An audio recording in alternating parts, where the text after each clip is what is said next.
Oyo Boy Soto nag-celebrate ng kanyang kaarawan kasama ang kanyang buong pamilya. Ngayong araw January 12 ay masayang nagdiriwang ang aktor na si Oyo Boy Soto ng kanyang ika-42nd birthday, isang simple pero memorable at masayang advance lunch birthday celebration nga ang naganap at kanilang pinagsaluhan nitong linggo January 11 sa isang sikat at kilalang resto.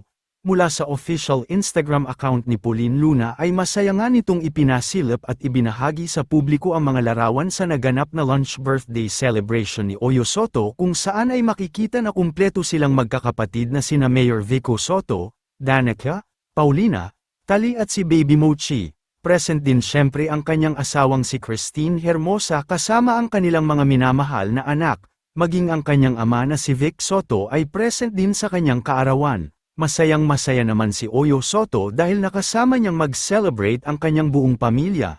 Hindi na nga din bago ito dahil talagang tuwing may ganitong klaseng special event sa mga Soto clan ay nakagawian na nilang mag-celebrate ng kumpleto at sama-sama. Narito naman ating panuurin ang mga kaganapan sa ika-42nd birthday ni Oyo Boy Soto.